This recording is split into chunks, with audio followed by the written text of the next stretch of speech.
Hi friends, అందరికీ నమస్కారం. నేను మీ శ్రీకాంత్. పాపం నిన్న జనసేన పార్టీ నాయకులు, కార్యకర్తలు మొత్తం విలేకరుల సమావేశాలు, ప్రెస్ మీట్లు పెట్టి మాట్లాడి పాపం సోషల్ మీడియాలో పోస్ట్ చేసి పాపం ఏదో మేము విజయం సాధించేసాం, వైఎస్ఆర్సీపీ పార్టీ వాళ్ళని భయపెట్టేశాం అనే భ్రమలో వాళ్ళు ఒక ప్రెస్ నోట్ని కూడా రిలీజ్ చేయడం జరిగింది నిన్న జనసేన పార్టీ వాళ్ళు. ఏమని? నిరాధారమైనటువంటి ఆరోపణలు చేస్తే కఠిన చర్యలు తప్పవు, ఎంత టోళ్ళైనా సరే మేము చర్యలు తీసుకుంటాం అని అంటున్నారు కదా. దాని గురించి నేను మాట్లాడుతున్నా. ఎవరి మీద కఠిన చర్యలు తీసుకోవాలా? ఈరోజు జగన్మోహన్ రెడ్డి గారి ప్రభుత్వం మీద బురద జల్లినటువంటి వ్యక్తి, అబద్ధాలు చెప్పినటువంటి వ్యక్తి ఈ పవన్ కళ్యాణ్ గారి మీద ఫస్ట్ కఠినమైనటువంటి చర్యలు తీసుకోవాలా. ఎందుకంటే ఎన్నికల ముందు రాజకీయ లబ్ధి కోసం 30,000 మంది ఆడపిల్లలు మిస్ అయిపోయారు జగన్మోహన్ రెడ్డి గారి ప్రభుత్వంలో అని పవన్ కళ్యాణ్ గారు ఊరూరా చెప్పారు కదా. మరి ప్రభుత్వంలోకి వచ్చాం, డిప్యూటీ సీఎం అయ్యారు. ఎందుకు ఈ 2 సంవత్సరాల నుంచి ఆ విషయం మీద మాట్లాడటం లేదు? ఎందుకు చర్యలు తీసుకోవట్లేదు? ఆ తప్పిపోయిన ఆడపిల్లల పరిస్థితి ఏంది? ఎవరు మీకు ఆ ఇంటెలిజెన్స్ వ్యక్తులు చెవులో చెప్పారు? అవి కూడా ఆధారాలతో పాటు బయట పెట్టాలా? మరి ఎందుకు పెట్టట్లా? మరి ఎందుకు ఆ విషయాల గురించి ఈరోజు ప్రస్తావించట్లా? వాలంటీర్ల ద్వారా డేటా చోరీ జరుగుతుంది, ఈ డేటా చోరీ ద్వారానే ఈ విధంగా అమ్మాయిలు కూడా మిస్సింగ్ అవడం జరుగుతుందని చెప్పారు.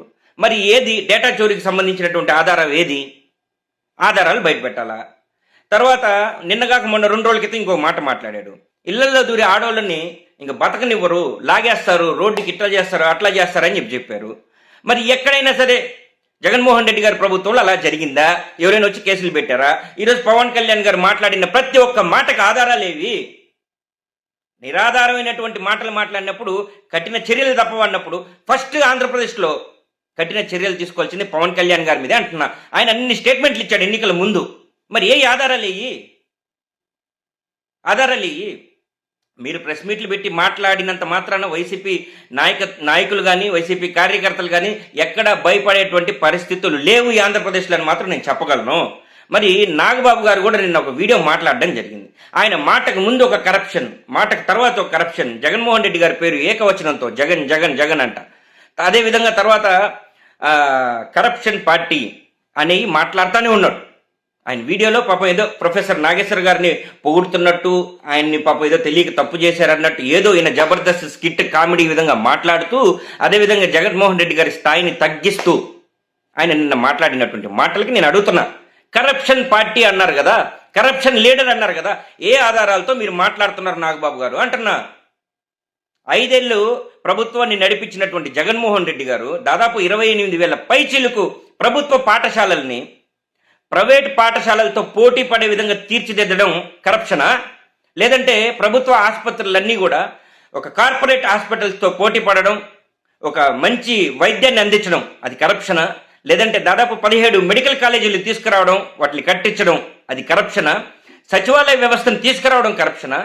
లేదంటే 5 లక్షల మంది పైచీలకు సచివాలయం ఉద్యోగులు లేదంటే వాలంటీర్ వ్యవస్థను తీసుకొచ్చి అందరికీ ఉపాధి కల్పించడం, ఇవన్నీ మీకు కరప్షన్ లాగా కనిపిస్తున్నాయా? అమ్మఒడి ప్రతి తల్లికి 15,000 రూపాయలు ఇచ్చిన మాట అవి కరప్షన్ లెక్క కనిపిస్తున్నాయా? మరి మీ కళ్ళకి ఇప్పుడు పచ్చరంగు పూసుకున్నటువంటి మీ కళ్ళకి అభివృద్ధి పేరుతోటి, అమరావతి రాజధాని పేరుతోటి ఈరోజు జరుగుతున్నటువంటి దోపిడీ, అవినీతులు అవి కరప్షన్ లెక్కలో మీకు కనిపించట్లేదా? కొన్ని వేల కోట్లు దోచేస్తున్నారు కదా అభివృద్ధి పేరుతో, అమరావతి పేరుతో, అది మీకు కనిపించట్లేదా నాగబాబు గారు అంటున్నా. ఈరోజు మీరు ఆ పార్టీతో ఉన్నారు కాబట్టి మేమంతా స్నేహితులు, మాకు కనిపించదని మీరు చెప్తారా? మరి ఈరోజు కరప్షన్ అనే మాట మీరు మాట్లాడడానికి ఏది మీ దగ్గర ఆధారము?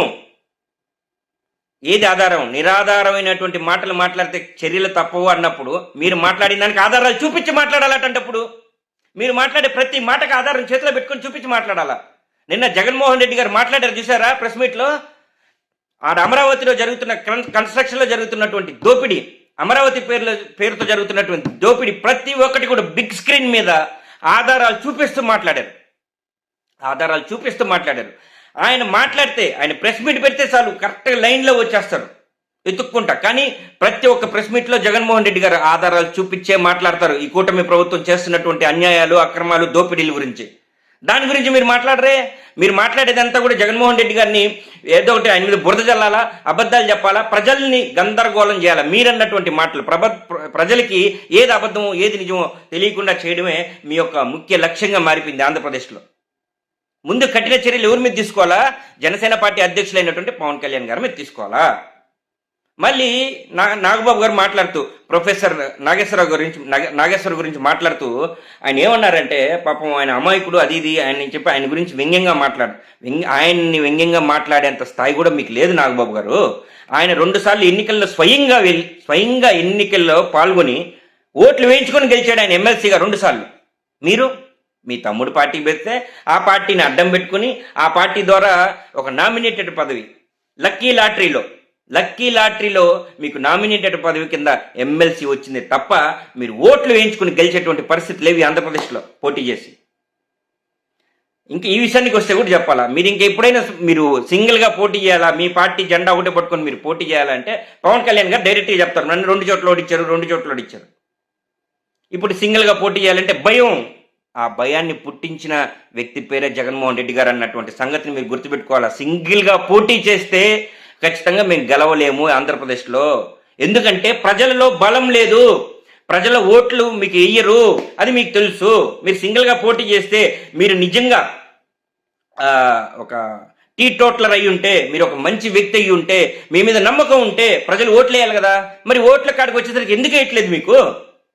ఎందుకు ప్రజల ఓట్లు పట్టడం లేదు అంటే ప్రజలు మిమ్మల్ని నమ్మట్లా. ఆ సంగతి మీకు తెలుసు కాబట్టే ఎంతసేపటికి జగన్మోహన్ రెడ్డి గారి పేరు వాడతారు అక్కడ. ప్రజలు ఓట్లు వేయిందానికి మిమ్మల్ని నమ్మి మిమ్మల్ని ఓట్లు వేయకపోతే అది లోపం ఎవరిలో ఉన్నట్టు? మీలో ఉన్నట్టు. ఆ లోపాన్ని కూడా మీరు జగన్మోహన్ రెడ్డి గారి మీద చూపించాలి. సింగిల్గా పోటీ చేస్తే మేము గెలవము అనే భయాన్ని మీకు కలిగించినటువంటి వ్యక్తి పేరు జగన్మోహన్ రెడ్డి గారు అన్నటువంటి సంగతిని మీరు గుర్తుపెట్టుకోండి. నిరాధారమైనటువంటి ఆరోపణలు చేస్తే కఠిన చర్యలు తప్పవు అన్నప్పుడు మొట్టమొదటిగా ఈ జనసేన పార్టీ అధ్యక్షులైనటువంటి పవన్ కళ్యాణ్ గారి మీద మాత్రమే చర్యలు తీసుకోవాలా, కఠినమైనటువంటి చర్యలు తీసుకోవాలని నేను చెప్తున్నా.